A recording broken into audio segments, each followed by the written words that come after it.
Siap belajar? Hari ini kita akan belajar menjadi gereja yang menggenapi kerinduan Tuhan Yesus. Kita belajar tentang apa? Menjadi gereja yang menggenapi kerinduan Tuhan Yesus. Apa yang terjadi kalau kita sebagai gereja tetapi tidak bisa menggenapi apa yang Dia rindukan? Kita jadi gereja apa ya? Ayo, gereja apa? Gampang lu jawab, gereja karepmu dewe. Loh, betul tidak? Kalau kita tidak bisa mengenal kerinduan Tuhan, untuk apa Dia lahirkan gereja ke dunia, ya otomatis kita menjadi gereja maunya sendiri. Loh, ya atau tidak? Oke, saya tanya. Kira-kira kalau saudara melihat, termasuk mengikuti online ya, kira-kira kalau kita melihat lebih banyak yang ada sekarang ya, lebih banyak gereja yang menggenapi kerinduan Tuhan Yesus atau lebih banyak gereja yang carpe diem? Nah, yang carpe diem itu selalu pakai Alkitab, selalu memuji Tuhan, selalu rajin melakukan aktivitas pelayanan. Itu yang ganjal di hidup saya puluhan tahun ini. Bagaimana gereja yang selalu mengagung-agungkan Tuhan Yesus, memuliakan Dia, bersaksi, aktif dalam pelayanan, kegiatan yang gak habis-habis dari Senin sampai ketemu Senin lagi. Kok bisa menjadi gereja yang carpe diem? Maunya sendiri. Gimana Pak Ibu Gembala? Betul? Tidak bisa? Loh, Ibu Gembala ngomong betul kalimat tadi. Saya dengar itu. Karena nggak bisa diatur. Dan itu terjadi, saudara. Mengerikan sekali. Terus gimana dong? Kalau kita ingin menjadi gereja yang berkenan kepada Tuhan, gereja yang menggenapi rencana Tuhan, saudara, sebetulnya nggak sulit. Semua kita, ya, anak-anak remaja, saya senang dilihat banyak anak remaja, anak muda di sini, hebat. Tadi yang nama Injil sudah masuk belum? Saya tanya, yang nama Injil tadi sudah masuk belum? Masa komisi lama sekali? Belum, itu ada siapa lagi? Ayo. Ya, karena sini guru. Kalau ada murid saya nggak muncul, awas. Ya, oke, saya lanjutkan. Bagaimana mungkin gereja yang begitu sibuk, begitu aktif pelayanannya, dari Senin sampai ketemu Senin, lo kok bisa jadi gereja yang nggak menggenapi kerinduan Tuhan? Kita lihat bagian pertama ini, Matius 7. Mulai ayat 21. Nah, saya sebagai hamba Tuhan, ini yang saya paling takut di antara sekian banyak ayat di Alkitab. Matius 7, 21. Bukan setiap orang yang ngapain? Berseru kepadaku, Tuhan, Tuhan. Saudara pernah ngerti nggak? Makin cepat kita bengok-bengok, Tuhan, Tuhan, Tuhan, jadi hantu. Belum betul nggak kalau kecepatan ngomong? Bukan setiap orang yang berseru kepadaku, Tuhan, Tuhan, yang akan masuk ke dalam kerajaan surga, melainkan kita, saya ganti ya, yang melakukan kehendak Bapakku yang di surga. Pelan-pelan saya uraikan. Apa kata lain kehendak? Apa? Perintah, bukan. Kemauan, keinginan, kerinduan Bapa. Saudara, kembali saya tanya. Susah atau mudah untuk mengenal keinginan, kemauan, kehendak Bapa kita? Susah atau mudah? Nah, yang jawab susah berarti nggak pernah ketemu. Maka itu susah melakukan kehendak dia karena nggak pernah ketemu dia. Loh, betul tidak? Masalah terbesar dalam hidup rumah tangga, catatan ini. Ketika masing-masing dua orang itu menuntut pasangannya untuk melakukan kehendaknya. Bayangkan, istri yang keras kepala. Ya kalau kepala gembuk bukan kepala. Terus istri yang keras kepala. Wah, sudahlah. Sungkak nuntut suaminya. Kamu harus nuruti keinginan. Suami bodoh, ngasih atos juga. Suami keras kepala. Kok enak? Kamu juga harus nuruti keinginan. Kira-kira keluarga seperti ini jadi apa? Maaf, saya tanya, banyak atau sedikit? Waduh, Tuhan ampuni kami.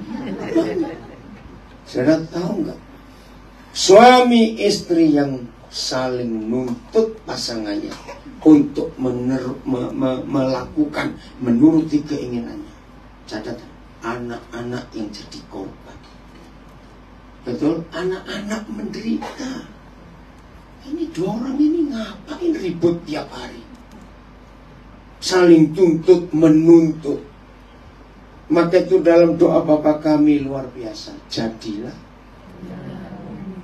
Nah, gereja yang bisa menyenangkan hati Tuhan, karena gereja itu selalu menggenapkan kerinduan Tuhan, adalah gereja yang berani berkata, jadilah kehendak-Mu, bukan kehendak-Ku.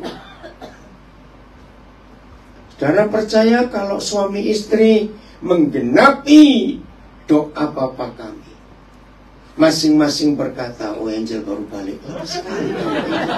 Aduh, oke cepatan sini. Ayo, maju situ, dekat. Ya, depan, ayo cepatan. Sudah telat, jangan kelewas-kelewas, saya lari. Maaf ya saudara. Ini Angel itu anak Sophie. Oh gitu. Persis kayak mamanya. Oke, lanjut ya. Jadi suami istri yang berani dan selalu bisa menaklukkan kehendaknya sendiri dan selalu melakukan kehendak Tuhan, itulah surga di bumi. Kenapa? Karena dua orang itu gak bertengkar terus. Lu ya atau tidak jawab? Saudara, hanya ada satu di antara dua. Kalau keluarga kita tidak jadi seperti surga, pasti seperti, jawab pasar kamu. Seperti neraka. Cuma ada satu di antara dua. Jadi semua keluarga yang seperti neraka, karena dua orang di rumah itu tidak melakukan kehendak dia. Saling nuntut. Ngeri lu saudara. Maka itu awas kalau sampai ada suami istri berkata gini, ya udahlah demi anak-anak kita ini jalan terus. Itu neraka loh. Loh betul nggak? Rumah tangga seperti itu nggak ada kebahagiaan, nggak ada rasa manis. Ya karena demi anak-anak. Jadi kalau anak-anak sudah besar, sudah menikah, pasti bubar. Karena demi anak-anak. Kembali Matius 7:21. Jadi jangan anggap enteng hidup yang tidak bisa melakukan kehendak Bapa. Itu hidup di neraka. Saya ngomong lagi. Pernah nggak saudara bertemu satu keluarga manis, harmonis kalau lagi pelayanan? Kok bujuk kenapa? Karena itu dia. Aduh, kalau lagi pelayanan di depan orang, kayak Mimi nonton. Ya. Ada binatang yang keren yang Tuhan ciptakan. Mimi, tahu kata Mimi? Yang totoknya keras itu apa sih? Saya pernah tahu sekarang jarang ada. Nah, dalam kehidupan binatang ini, mereka itu sepasang yang selalu barengan kemana-mana. Ya, maka itu kalau saudara coba ada internet gak di laptop? Ini multimedianya di mana orangnya? Oh di situ, gak ketok aku. Oke. Nah, coba ada internet, kamu cari binatang mini.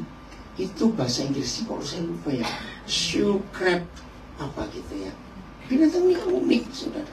Dan mimi ini satu-satunya hewan yang darahnya itu bukan merah, tapi biru. Ada mimi. Oke, coba ya tayangkan supaya lihat, supaya kita tahu. Nah, di dalam tradisi Jawa, keluarga yang harmonis, suami istri yang rukun, suami istri yang bahagia, selalu sebut, wah kamu kok kayak Mimi dan Mintuno. Ini sepasang. Ada nggak? Ada ya? Coba tayangkan. Ayo, yang di Zoom, karena ya Filipus yang menayangkan ini, keren sekali binatang ini, harmonis sekali.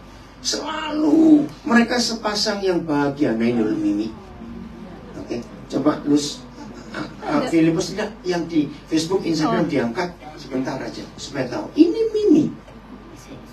Seharusnya jarang ada. Ini binatang yang hebat. Loh, banyak.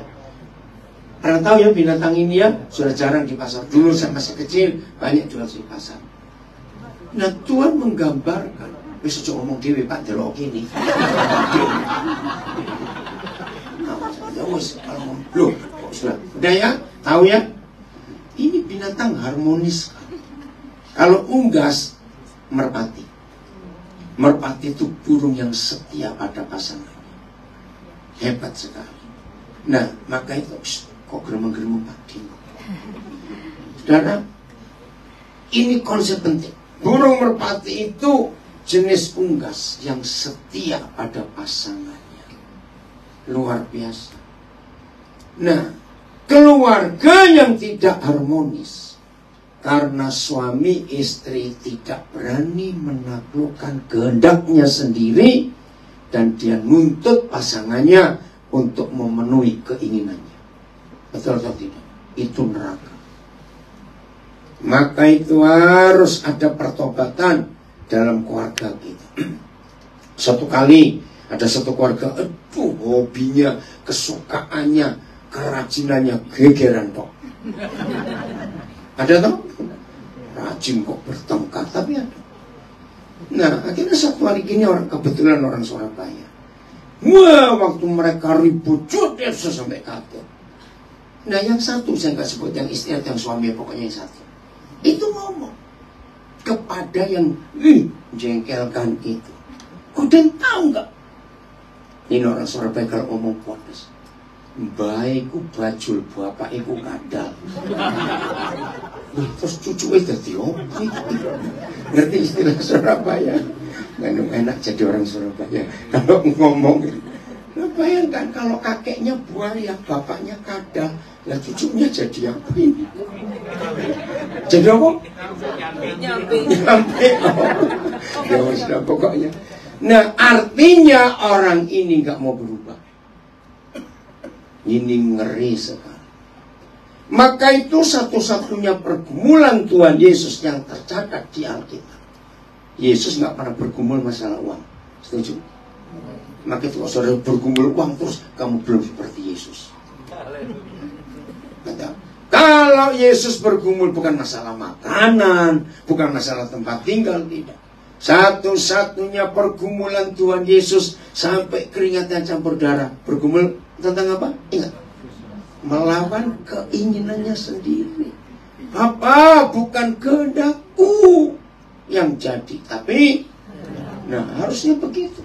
Kalau Tuhan Yesus yang adalah Tuhan bergumul untuk menaklukkan keinginannya, kehendaknya, kemauannya.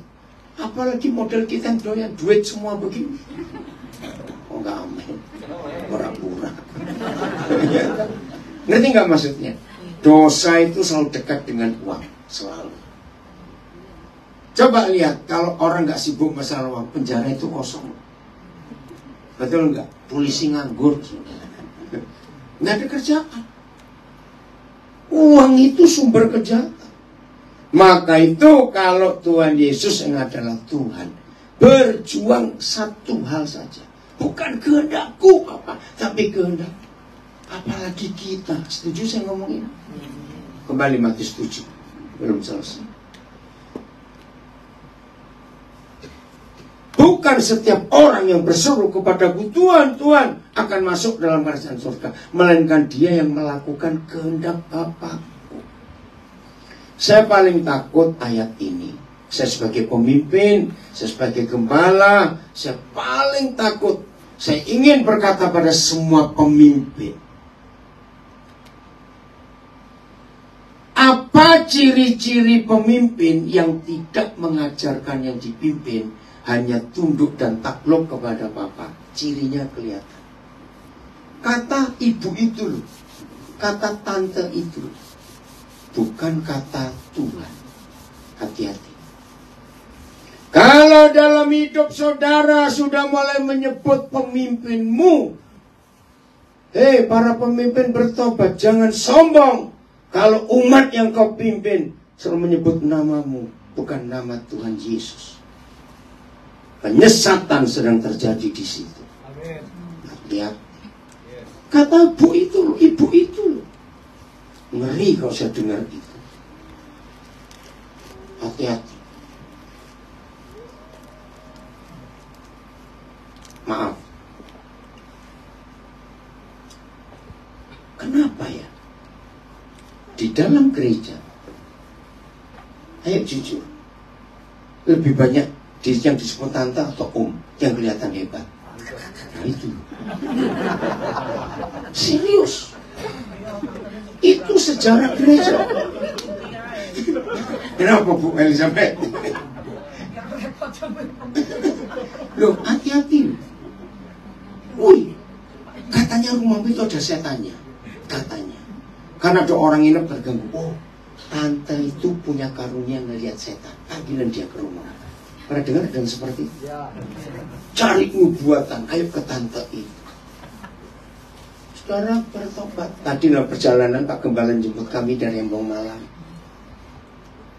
Ada loh orang-orang yang hobinya cari pendeta yang bisa nubuat. Wih, Pak Wesley dengan tegas berkata, kenapa mereka nggak diajar untuk mencari Tuhan sendiri dengan firman-Nya? Kenapa cari hamba Tuhan yang bisa nubuat? Tante lagi. Loh, saya mau buktikan. Nah, itu hati-hati yang tante-tante. Setan juga milih perempuan loh. Jangan tersinggung. Lihat aja. Dukun-dukun yang sakti itu rata-rata perempuan, bukan laki. Maka itu saya buktikan. Ayo yang terkenal nenek sihir atau kakek sihir. Yo guyuran kita tahu itu. Yang terkenal dan kelihatan sakti itu nenek sihir atau kakek sihir. Cepetan jawab. Nenek itu laki atau perempuan? Hati-hati. Dan tidak sedikit hamba-hamba Tuhan yang suka dipuji akan menyesatkan orang yang dia pimpin. Catatan itu. Betul. Maka itu semua hamba Tuhan pemimpin, jangan engkau bangga kalau umatmu, jemaat yang kemudian suka nyebut nama, oh katanya dia. Hati-hati. Semua harus dibawa kepada Kristus. Amen. Efesus 4 kita lihat dulu. Nanti kita lanjut ayat 22. Matius 7. Efesus 4. Mulai 14. Efesus 4 mulai ayat 14. Jadi di dalam gereja itu banyak penyesatan, ngeri. Sehingga kita bukan lagi siapa? Anak-anak yang ciri-ciri anak itu yang diombang-ambingkan oleh rupa-rupa angin pengajaran. Ini terjadi dalam gereja. Hamba-hamba Tuhan yang pintar ngomong, mulutnya hebat, maaf saya berkata, itu bisa narik orang yang dipimpin.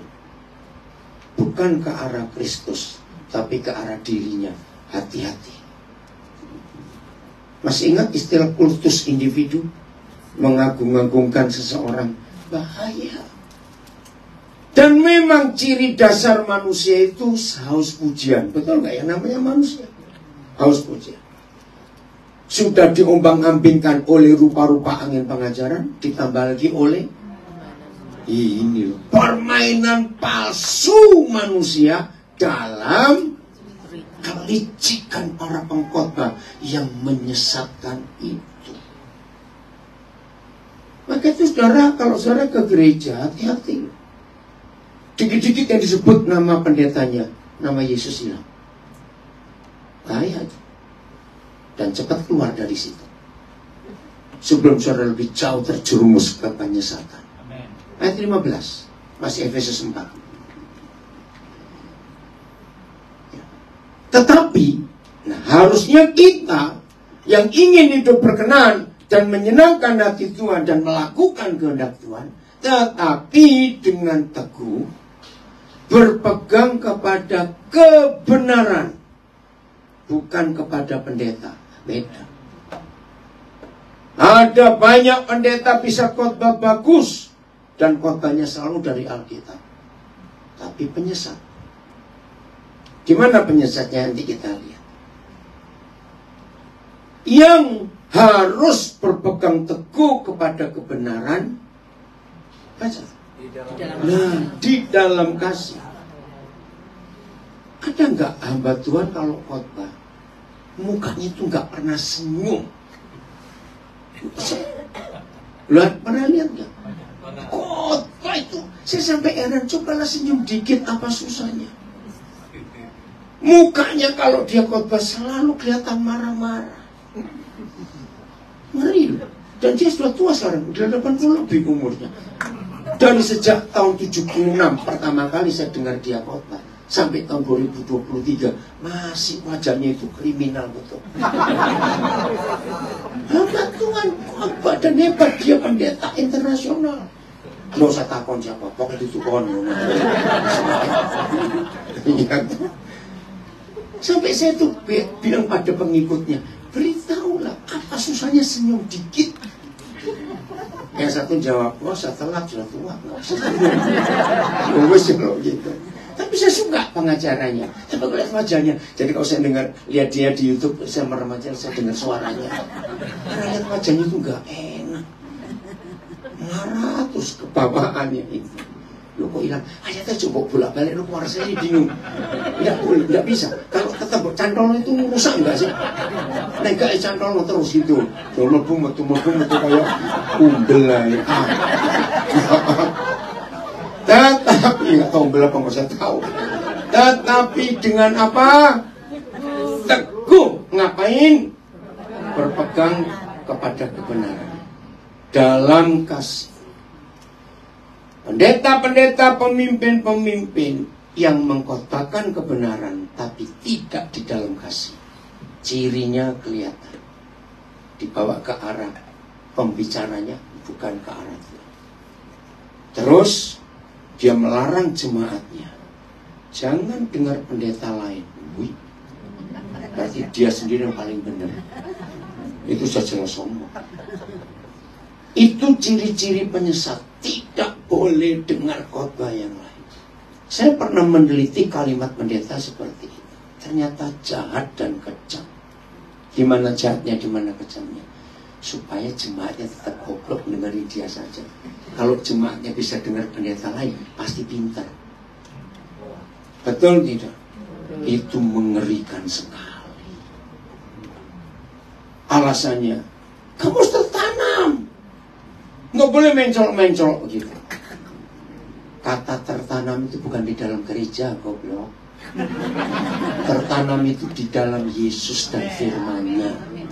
Salah kalau ada pendeta tidak boleh kemana-mana, harus tertanam. Alasan kedua, supaya duitmu nggak kemana-mana. Cuma itu saja. Pak Gembala wis hilang lagi. Panggil Bu. Mana itu suami? Hilang lagi loh. Ayo cepat di WA, cepat ayo. Bilang, suruh duduk sini. Ayo Pak Wesley duduk, jangan naik turun. Kayak ular dan tangga saja. Cepat duduk. Ya. WA cepetan. Oke, saya lanjutkan. Gak usah keluar manggil kan, kamu gak balik lagi. Coba, itu Angel lagi ya? Bukan Angel. Maaf Angel, kamu di sini. Duduk, cepat. Oke ya. Oh Helen, oke ya. Tetapi dengan teguh berpegang kepada kebenaran. Oh ya, terima kasih. Maaf aku balik. Semua orang lain ngurusin seorang. Duduk aja sih. Oh ya. Dalam kasih ini penting. Bukan dalam keegoisan. Ya, dengar itu Pak. Nah ini loh. Ini ciri-ciri gereja yang menyenangkan hati Tuhan. Ini tanda-tanda gereja yang hidupnya hanya mengerjakan yang Tuhan mau. Sehingga kita bertumbuh di dalam segala hal ke arah Yesus, yaitu Kristus yang adalah kepala. Saya ulangi lagi, penyesatan di dalam gereja selalu pakai Alkitab. Ini yang aneh. Tetapi ciri-cirinya, umatnya, jemaatnya dibawa ke arah siapa? Walaupun pakai Alkitab, tapi kalau dibawa ke arah pribadi si pengkhotbah, itu penyesatan. Harus dibawa kemana? Ke arah Yesus. Supaya jadi seperti Yesus. Ayat 16. Daripadanya siapa? Ya, enggak, bukan. Daripadanya lah. Nya itu siapa? Dari Tuhan Yesus. Seluruh tubuh yang rapi tersusun dan diikat menjadi satu oleh pelayanan semua bagiannya. Jadi enggak cuma satu orang, one man show, tidak. Seluruh pelayanan semua bagiannya. Jadi kelihatan sekali. Pendeta-pendeta penyesat itu tidak mau mendelegasikan pelayanan kepada yang lain. Semua harus dia. Karena lihat di gereja-gereja sudah tua sekali. Doa berkat aja dituntun ke depan. Berdiri dipegangi. Aduh, saya sedih lihat pendeta gini. Kenapa sih gak percayakan yang lain? Pernah lihat gereja seperti itu? Nah, itu merusak. Dan sudah terbukti. Begitu dia mati, gerejanya buyar. Jadi rebutan.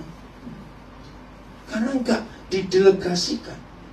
Ya, saya ulangi, daripadanya lah kepala seluruh tubuh yang rapi tersusun dan diikat menjadi satu oleh pelayanan semua bagiannya sesuai dengan kadar pekerjaan tiap-tiap anggota.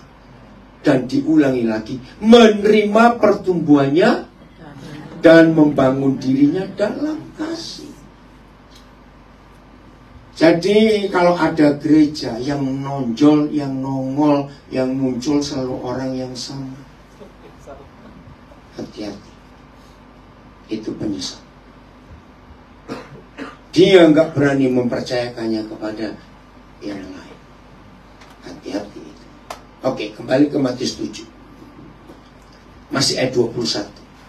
Bukan setiap orang yang berseru kepadaku, Tuhan, Tuhan, yang akan masuk dalam kerajaan surga. Melainkan siapa? Yang melakukan kehendak Bapakku yang di surga. Hati-hati. Hari-hari ini saya sering mendengar seorang pemimpin, biasanya pemimpin sudah ribuan anggotanya.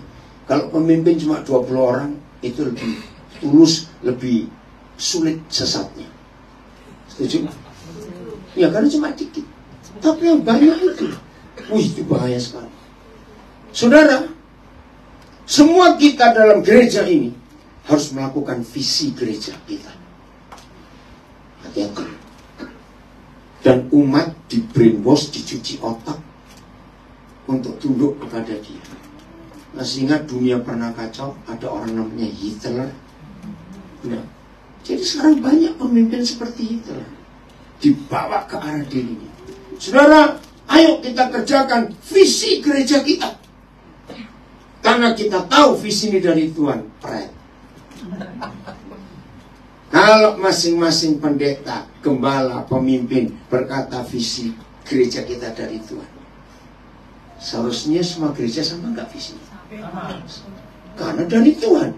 Tapi faktanya, nah, jadi bukan dari Tuhan, dari dia sendiri. Hati-hati. Pokoknya semua yang ke arah dia harus dia yang dipermuliakan dan dipuji-puji. Saya ulangi lagi, katanya ibu itu loh, katanya bapak itu, katanya dia, hati-hati. Harus bilang kata Tuhan apa. Harus begitu. Sebentar. Yang melakukan kehendak Bapakku diganti oleh banyak gereja yang melakukan pemimpin, yang melakukan keinginan pemimpin sinodeku. Ada yang seperti itu? Nah, menakutkan. 22.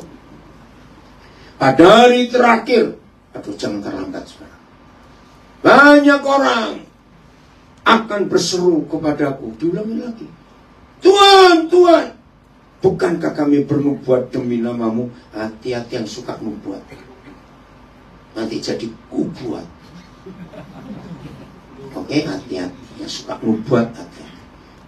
Bernubuat demi namamu, mengusir setan demi namamu, mengadakan banyak, bukan 1-2 mujizat, banyak mujizat demi namamu juga. Ayo kita cek, orang kayak gini hebat nggak sih? Bernubuat demi nama Tuhan, mengusir setan demi nama Tuhan, mengadakan banyak mujizat demi nama Tuhan. Hebat. Tapi belum tentu di mata Tuhan. Lihat ayat 23. Pada waktu itulah, saudara, pelan-pelan kita pelajari. Pada waktu itulah. Pada waktu kapan? Ayo. Bukan. Pada waktu gereja-gereja banyak nubuat, banyak mujizat, banyak musir setan. Berarti gereja aktif gak ini? Sangat aktif. Pada waktu itulah aku akan berterus terang kepada mereka. Kepada mereka yang hebat-hebat tadi, yang bernubuat demi namanya, yang mengusir setan demi namanya, yang buat banyak mujizat demi namanya. Pada waktu itulah Tuhan Yesus, Raja segala raja dan Tuhan segala Tuhan, akan berterus terang. Stop dulu. Kalau ada seorang setelah sekian lama tahu keadaan kita, lalu orang ini berkata, hari ini aku akan berterus terang kepadamu, itu artinya apa? Ayo cepetan. Setelah sekian lama kumpul, tiba-tiba hari ini aku akan berterus terang kepadamu. Artinya apa? Sudah mentok, betul. Apalagi bukan cuma mentok, mendem cukup lama. Tak enteni kamu, tak enteni. Ayo apalagi? Ayo anak-anak muda, kamu tuh kalau kamu susah diajak mikir, kalian main game kamu. Atau otakmu buntu. Ayo apalagi kata lain? Meledak kamu? Tidak apa-apa ngomong apa? Penting. Iya penting. Bukan itu yang saya tanya soal penting. Muntap. Baru jujur. Berarti ini telat nggak? Bahaya. Ini yang saya tahu. Saya bilang kepada dia, Papa, sudahlah, jangan tunggu nanti. Sekarang saya tunggu. Ini loh sifat manusia. Dengar ya. Semua manusia punya sifat ini, semua. Karena itu sifat dosa. Kita ini lebih mudah melihat salahnya orang lain atau melihat salah diri sendiri. Nah, bertobat. Serius, yang namanya manusia itu susah melihat salah diri sendiri. Pintar kalau ya salah orang lain. Maka yang suka nyalakan orang lain, bertobat kamu. Padahal yang salah dirimu sendiri. Nah, jangan nanti Yesus berterus terang kepada kita, artinya telat. Ngeri loh ini, ngeri. Pada waktu itulah aku akan berterus terang kepada mereka dan berkata kepada mereka, hei, aku tidak pernah ngapain? Mengenal kamu. Loh, bernubuat demi namamu kok nggak dikenal? Mengusir setan demi namamu kok Tuhan nggak kenal? Buat banyak mujizat demi nama Yesus juga nggak dikenal. Maka itu saya titip pesan hamba Tuhan. Beberapa hari lalu ada seorang hamba Tuhan, pas selesai pelayanan bilang, loh kenapa nggak mau konseling saja? Nah itu saya nggak mau. Konseling adalah tugas si gembala, bukan pendeta tamu. Catat. Loh kenapa? Loh pendeta tamu kan cuma sekali ke situ. Loh kelanjutannya. Nah, ini salah satu ciri orang narik orang ke dirinya. Saya nggak pernah mau dari dulu. Ada jemaat yang hobinya selalu minta doa kepada pendeta tamu. Itu saya tolak.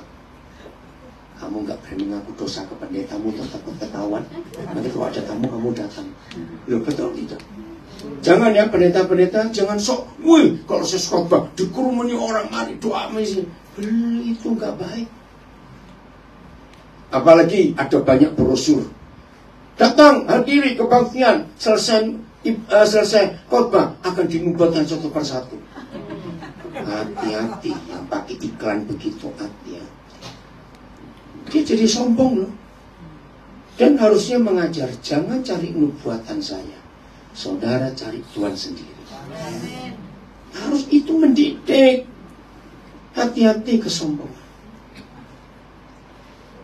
Ngeri ya? Sudah buat banyak mujizat, mengusir setan, bernubuat demi nama Yesus. Ini yang disebut namanya, aku tidak pernah mengenal kamu. Anyalah. Apa kata lain anyalah? Keluar, pergi, dibuang. Kalau ngusir masih bagus. Enyala itu seperti ngusir anjing. Wih, minggat toh. Jangan ketemu aku lagi. Kamu sekalian siapa? Bosan, kenapa kamu bosan? Oh, enyala kamu daripadaku. Kamu sekalian siapa? Pembuat. Hah? Kok pembuat kejahatan? Padahal siapa ini? Bernubuat demi nama Yesus, ngusir setan demi nama Yesus, buat banyak mujizat demi nama Yesus. Maka itu saya pesan, jangan terpukau, jangan terkagum, jangan merasa hebat kalau saudara kenal atau ketemu hamba Tuhan yang nubuatannya hebat, mujizatnya banyak. Baca ayatnya. Nah, timbulkan pertanyaan gini, loh, kok bisa orang kayak begitu buat mujizat? Saya jawab bisa. Kenapa? Ingat prinsip Tuhan itu, Yahweh Tuhan marah kepada Musa sampai dihukum gak boleh masuk Kanaan. Hasilnya gara-gara apa? Disuruh ngomong kepada batu, gunung batu, tapi Musa emosi. Nah ini loh pelajaran. Waktu Musa emosi, itu kan bela Tuhan. Betul enggak? Karena bangsa ini kurang ajar betul. Tuhan dipisu-pisui, Tuhan dimaki-maki. Kalau memang begini, kenapa kamu bawa kami ke padang gurun ini? Kan lebih enak mati di Mesir sana. Masih ada semangka, ada makanan itu. Masih ingat? Lah Musa ya marah dong. Kamu kok bangsa nggak tahu berterima kasih. Mujizat terjadi. Jadi Musa itu emosi. Karena jengkel lihat bangsa itu. Apa artinya? Tuhan marah. Tuhan gak usah dibela. Amin. Maka itu gak ada FPK, Front Pembela Kristen itu gak ada. Karena Tuhan gak perlu dibela. Betul tidak? Nah ini Musa. Wih, saudara saya lama merenungkan itu. Ayo jujur. Kalau dipikir antara ngomong dengan gepuk, mukul, itu kecil atau besar sih bedanya? Loh, Artinya itu, suruh ngomong, tapi Musa emosi mukul. Itu kecil atau besar? Kecil. Tapi, kenapa? Nah, karena ayat Matius 7 ini. Musa tidak melakukan apa yang Tuhan mau. Nah, pertanyaannya, berarti Musa tetap bisa buat mujizat? Bisa. Bisa. Maka itu air itu keluar.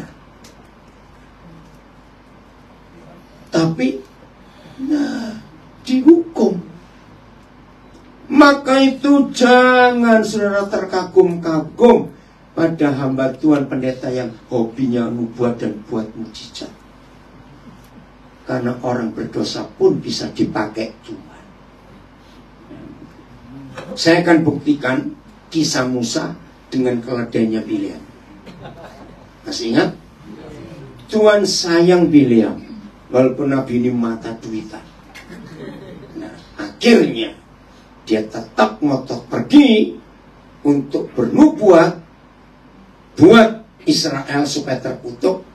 Padahal Tuhan sudah ngelarang Bileam jangan pergi. Tapi Bileam ini dapat tawaran duit loh dari raja siapa namanya kok lali aku? Seperti gitu lah ya.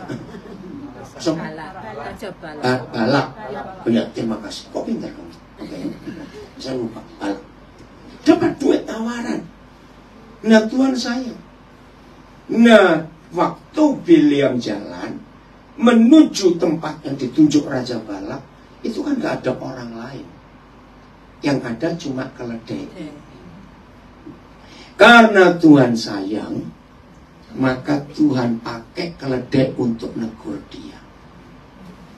Karena gak ada yang lain. Catatan ini, nanti saya akan uraikan ini. Kenapa orang berdosa bisa buat mujizat? Kata ini, karena gak ada orang lain di situ. Tunggu. Ngomong keledai ini. Saudara jujur, kalau saudara naik keledai atau naik kuda lah, terus kudanya ngomong, apa enggak belang? Lo ngerti gak istilahnya? Kira-kira saudara jatuh enggak? Bisa ngomong. Tapi dua bleknya Bileam dijawab lagi. Kenapa kamu gak mau nurut? Sampai dipukul keledai itu. Marah juga. Salahku apa? Aku kenapa kamu pukul? Lo betul gak sekarang? Aduh, Bileam ini mendua blek. Karena dia bisa ngomong harusnya takut gak kita gini. Oh putih. Tapi dia ngelawan. Musa bisa keluarkan air di gurun bukan karena Musa hebat, karena ada 4 juta orang yang akan mati kehausan. Betul? Maka Tuhan harus keluarkan air. Nah, kebetulan di situ cuma ada Musa dan ada keledai. Loh, keledai kok Bileam? Kan keledainya dipakai, bukan Bileamnya saya maksud. Gak nyimak ya. Saya ulangi lagi. Jadi Tuhan kan sayang Bileam. Betul? Supaya gak berdosa. Ditegur, karena gak ada orang. Misalnya di situ ada monyet, ya monyet yang dipakai, gitu loh. Ngerti? Nah, begitu pula Musa. Gak ada yang lain, cuma ada Musa. Jadi begini, kalau sampai ada di antara kita orang dipakai mujizat oleh Tuhan, awas kamu sombong. Karena di tempat itu cuma ada kita, nggak ada yang lain. Mau sombong apa? Kalau di tikus pun jangan nggak pakai tikus. Boleh nggak saya ngomong ini? Nah, ini loh rahasia. Orang bisa melakukan mujizat, tapi tetap nggak berkenan kepada Tuhan. Bahkan gak kenal loh. Aku tidak pernah mengenal kamu. Maka dari ayat ini kita belajar, kalau saudara melihat gereja yang wah, yang megah, yang hebat, saya mau buktikan, gak perlu Roh Kudus, perlu duit saja. Iya, karena begini, gereja yang duitnya banyak, bisa nyetel beli kursi yang nyaman. Begitu duduk, wes malas ngadeg karena enak sekali duduk. Bisa tuh, karena ada uang. AC cari yang paling mahal supaya ngatur sendiri. Beli sound system yang wah, sehingga kalau dengar khotbah, nyanyi, musik gak enak. Terus siapkan interior desain yang wah, nyaman sekali. Saudara percaya gereja seperti itu pasti banyak pengunjungnya. Ya karena nyaman. Ini yang saya pelajari dari Alkitab. Musuh Roh Kudus itu uang. Catatan. Jadi ada uang banyak, nggak perlu Roh Kudus, bisa narik orang banyak karena nyaman. Catatan kita. Ngeri nggak gereja yang seperti itu? Ngeri. Maka itu hanya Tuhan Yesus yang berkata. Siapa saingan dia? Uang. Matius 6:24. Kamu nggak bisa menghamba, mengabdi, melayani dua Tuhan. Nggak bisa. Pilih salah satu. Aku atau uang. Jadi saudara kalau lihat gereja mewah, wih jemaatnya banyak, tunggu dulu. Cek saja ini Roh Kudus atau fasilitas. Yang nyaman, orang bisa datang. Betul? Saudara, awal-awal gereja mulai pakai AC, itu tahun 80-an. Sebelum itu nggak ada gereja pakai AC. Tahun 80-an, kipas angin. Betul.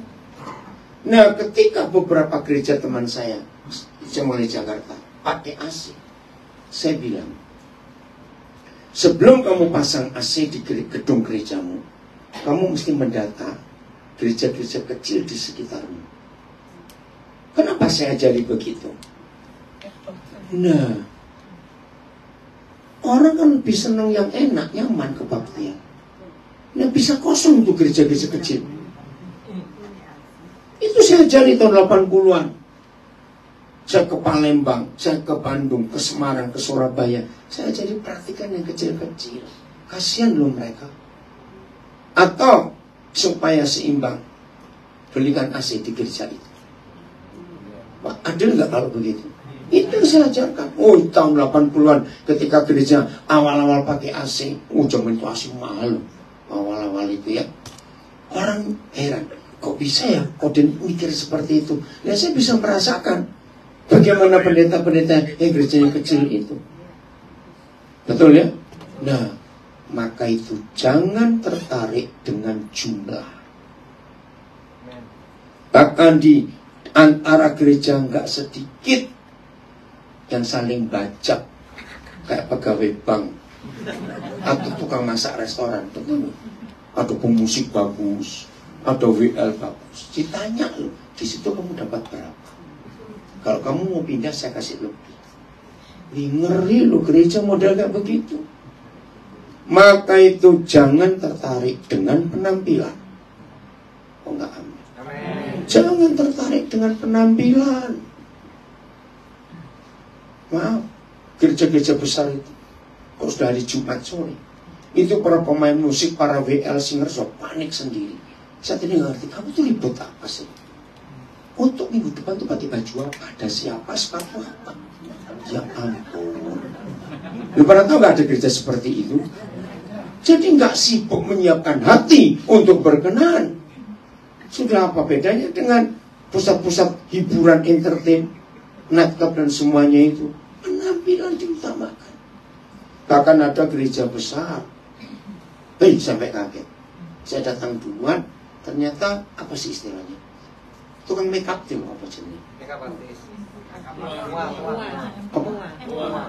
Emua apa? Baru tahu saya muat. Terus saya tanya, loh ada pengantin ya? Enggak, ibu gembala. Maksudnya kan hari ini ibadah 4 kali. Jadi tiap kali ibadah selesai, retouch.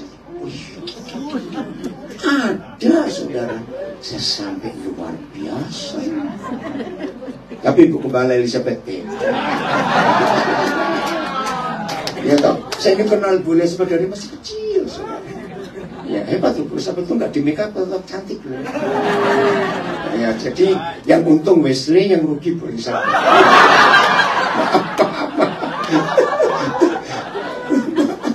Ya betul nggak setuju nggak saya ngomong Bu Elizabeth tuh nggak pakai make up, cantik. Kenapa itu? Kenapa di belakang rugi? Maaf. Oke, saya lanjut. Udah cukup ngomongin. Maka itu hati-hati dengan penampilan, dengan casing istilahnya. Lihat yang di dalam. Mau melakukan kehendak Tuhan? Ya harus. Karena cuma ada satu di antara dua. Kalau gereja tidak melakukan kehendak Tuhan, berarti mereka melakukan kehendak iblis. Dah, itu saja. Mengerikan sekali. Nah, apa itu ciri gereja yang melakukan kehendak Tuhan? Lukas 15 ayat 1. Ini cirinya.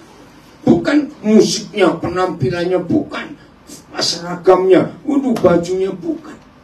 Para pemungut cukai dan orang-orang berdosa. Stop dulu. Di zaman itu, dua kelompok orang ini bisa masuk ibadah di bait suci tidak? Dari jauh sudah ditolak. Tapi luar biasa. Di zaman Tuhan Yesus ada. Ternyata mereka ini biasanya ngapain terus? Ayo datang kepada Yesus untuk mendengarkan dia. Apa kata lain biasanya? Sering, terus. Ini yang luar biasa. Mereka tidak mungkin bisa bertemu imam-imam ahli Taurat Farisi. Nggak mungkin. Tapi luar biasa, mereka mudah ketemu Tuhan Yesus. Dan sering. Kenapa saya pakai ayat ini? Untuk menunjukkan kriteria, ciri-ciri, tanda-tanda gereja yang menyenangkan hati Tuhan. Yaitu orang berdosa yang rajin datang untuk mendengar Yesus mengajar. Ayat ini yang saya pakai untuk menghakimi diri saya sendiri. Begini, kalau dalam 1 minggu tidak ada orang berdosa yang cari Yesus lewat saya, maka langsung saya berkata, Daniel, engkau Farisi akhir zaman.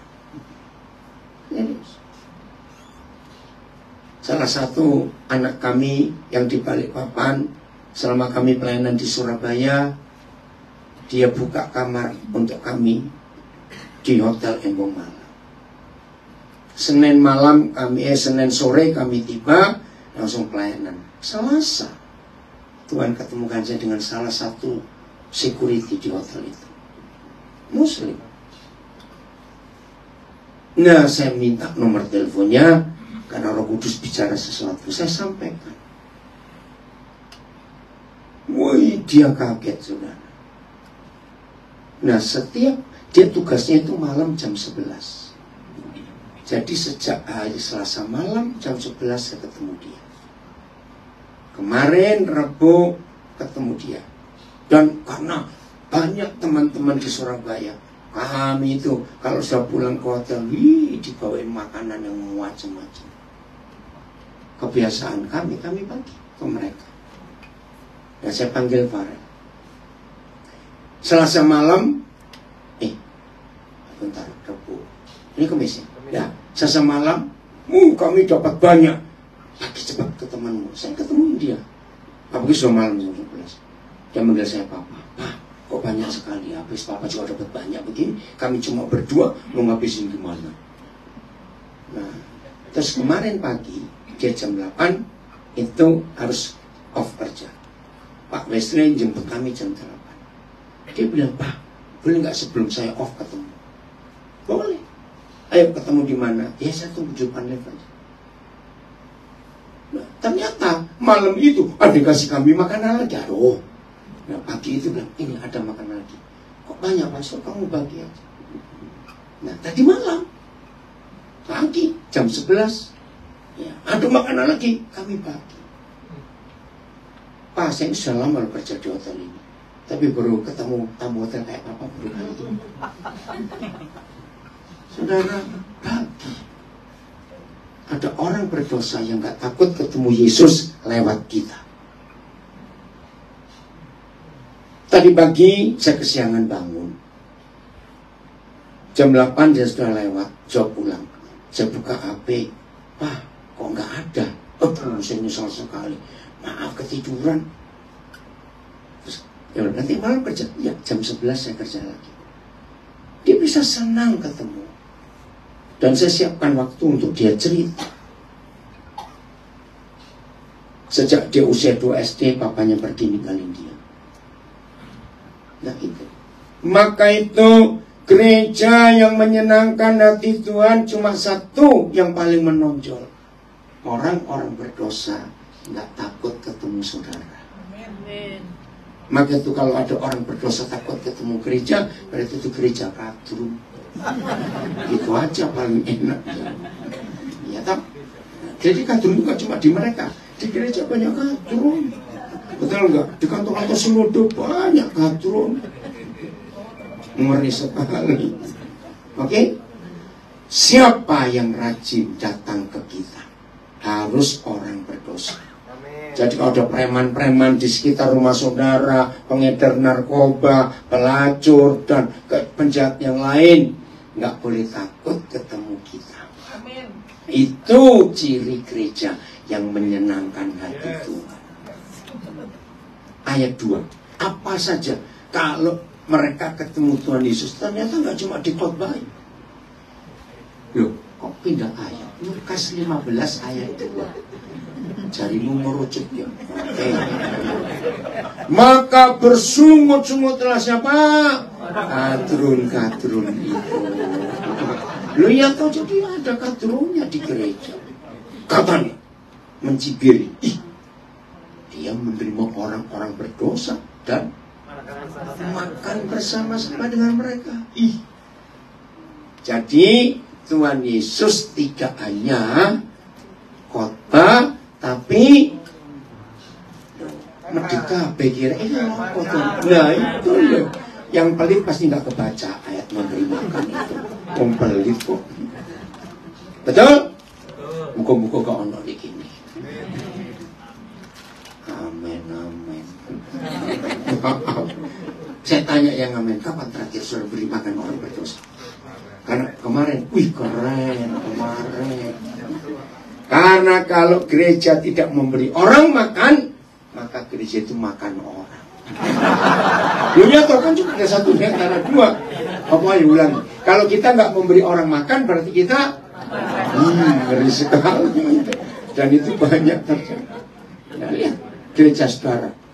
Berapa menjadikan makanan? Setiap hari atau seminggu berapa kali gereja ini menjadikan makanan? Setiap hari. Luar biasa. Jadi nggak cuma khotbah. Kenapa begitu?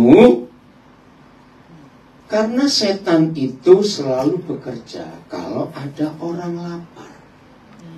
Maka itu firman ini yang saya temukan. Seneng nggak kalau membuat setan jadi pengangguran? Loh, saya tanya cepat. Seneng nggak? Sangat seneng. Seneng nggak kalau setan nggak betah di dunia terus dia pulang kampung? Woi, sangat senang. Lah, ini caranya. Bukan doa keliling, kencrot-kencrotan minyak, nggak begitu. Setan tambah geli. Setan kencrot ini ajaran sopo. Maaf, bertobat itu nggak ada di Alkitab. Tidak ada. Ngusir setan pakai bendera nggak ada, goblok. Sopo sengajari, saya nggak ngerti. Kok ada gereja di segoblok itu? Inilah firman untuk membuat setan jadi pengangguran supaya mereka pulang kampung. Beri makan orang lapar. Nah, ayatnya di mana? Lihat Matius 4 ayat 2. Serius. Matius 2 ayat 4. Dan setelah 4 ayat 2, maaf. Dan terus loh, betul itu tadi. Matius 4 ayat 2, saya yang salah. Dan baca cepat. Setelah berpuasa 40 hari 40 malam, akhirnya nah, Yesus pun bisa lapar. Maka itu kalau ada yang sering lapar karena nggak punya duit, kau sudah mirip Yesus. Amin. Puasa itu sehat loh saudara. Betul ya? Maka tuh sing geragas tuh penyakitnya pasti banyak. Bertobat yang rakus-rakus itu. Maka itu hanya Alkitab, buku tulisan tertua di dunia yang ada tulisan yang ini jangan dimakan. Yang ini boleh. Nah cuma masalahnya yang Tuhan larang makan kok enak semua. Tahu tujuannya supaya kita enggak geragas. Maka itu tanya dokter. Dunia kedokteran sudah meneliti 80% penyebab orang sakit cangkem geragas. Dan itu saja. Mulutnya rakus. Lo betul atau tidak? Wabe dimplok. Oke? Nah, siapa yang datang kalau yang lapar Tuhan Yesus? Lihat ketiga. Lalu datanglah setan. Datanglah si pencoba itu. Ayat ini yang menyadarkan saya, membuat setan jadi pengangguran. Jangan ada orang lapar di sekitarnya. Bayangkan kalau yang lapar Tuhan Yesus, setan berani datang ngaku. Kalau yang lapar model kita, setan ini wakil tenang sini. Loh ya atau tidak? Nah maka itu gereja harus memberi orang makan secara roh firman, secara mental pendidikan. Dan gereja saudara melatih orang banyak, bisa ke Jepang, ke Jerman. Dan yang ketiga makan perutnya. Kalau manusia itu enggak haus kasih sayang, enggak lapar kasih sayang, pelacuran kosong. Loh betul tidak? Seks selalu bekerja ketika ada orang lapar kasih sayang dari orang tua. Jadi lapar itu enggak cuma perut. Maka itu ketika Tuhan Yesus berkata tentang Lukas 11, pinjamkanlah kepadaku 3 roti. Masih ingat? Kok ganjil sih? Kok cuma 3 atau 5 kah? 10 kah? Karena 3 itu roti untuk roh, roti untuk jiwa, dan roti untuk fisik. Itu tugas gereja. Maka kalau dunia nggak ada orang lapar lagi, setan nganggur dan bosan di dunia, pulang kampung. Katakan amin. Itu caranya ngusir setan dari dunia. Maka kalau setan jadi pengangguran, percayalah kantor polisi jadi kafe. Betul. Pengadilan jadi mall. Penjara jadi hotel, rek. Ya betul tidak? Karena nggak ada kejahatan lagi kalau nggak ada orang lapar. Wih, firman ini luar biasa. Inilah gereja yang berkenan di hati Tuhan dan yang melakukan kehendak. Nggak usah yang tinggi-tinggi seminar tentang ini tentang itu. Aduh. Jadi kadang-kadang kalau dengar teman-teman saya khotbah tentang pakai bahasa Yunani Ibrani, si goblok akhirnya ajak tuh khotbah tinggi-tinggi begitu. Setuju? Iya toh. Aduh. Akhirnya ke gereja menikmati hadirat Tuhan, ngeluh malah karena khotbahnya terlalu tinggi. Betul? Nah, ayo berubah. Pinter, pendeta pinter saya setuju. Tapi jangan khotbah dengan kepintaranmu.